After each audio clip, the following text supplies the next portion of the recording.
Welcome back to our channel knowledge saviour. दोस्तों, अगर हम किसी से वादा करते हैं कि हम उसको उसकी मेहनत का भुगतान करेंगे और उसके बाद वो हम नहीं देते हैं तो ये हमारी गलती होती है।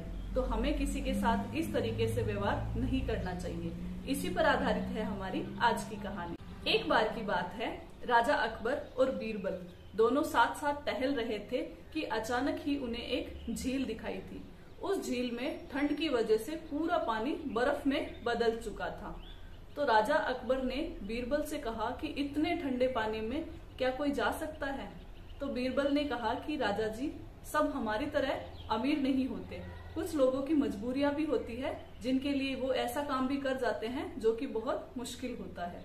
तो अकबर ने कहा कि मेरा विचार है कि ऐसा नहीं होता होगा।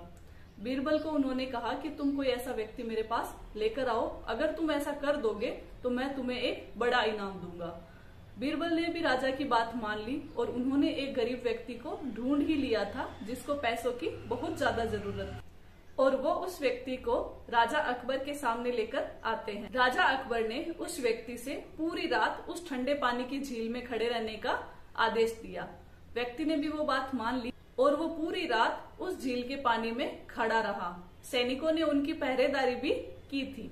अगले दिन राजा अकबर ने उससे आश्चर्य में पूछा कि पूरी रात तुम इतने ठंडे पानी में कैसे खड़े रह पाए? तुम्हारा ध्यान नहीं गया ठंडे पानी पे? तो उस व्यक्ति ने कहा, मैं पूरी रात आपके महल में जो मशाल जल रही थी उसको देख रहा था, इस तरह मेरा ध्यान ठंड की तरफ गया ही नहीं।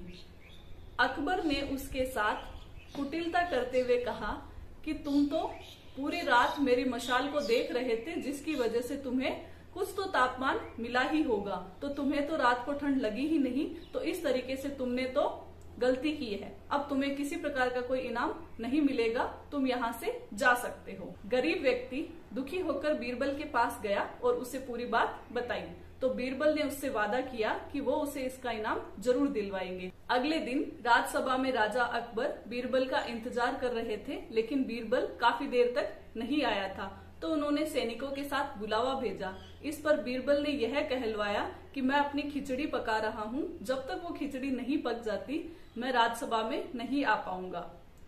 राजा अकबर ने सोचा कि सुबह से दोपहर हो गई, अब तक बीरबल क्यों नहीं आ पाया? तो वो खुद उसे देखने के लिए उसके घर चले गए। वहाँ राजा अकबर ने देखा कि बीरबल ने जमीन पर छोटी सी 2 लकड़ियों में आग लगा रखी थी और काफी ऊंचाई पर एक छोटा सा बर्तन रख रखा था।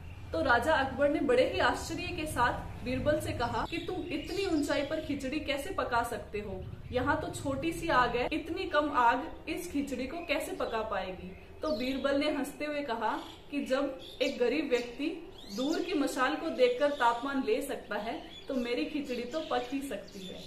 राजा अकबर को बीरबल की पूरी बात समझ में आ गई और उन्होंने तुरंत प्रभाव से उस गरीब व्यक्ति को बुलवाकर उसका इनाम उसे सौंप दिया और बीरबल को शाबाशी देते हुए उसे भी उसका इनाम दे दिया। तो दोस्तों, इस कहानी से हमें ये शिक्षा मिलती है कि हर समय हमें अपनी बुद्धिमानी का सही तरीके से प्रयोग करना चाहिए कि सामने वाले को हमारी बात बुरी भी ना लगे और उसको सही बात समझ में भी आ जाए।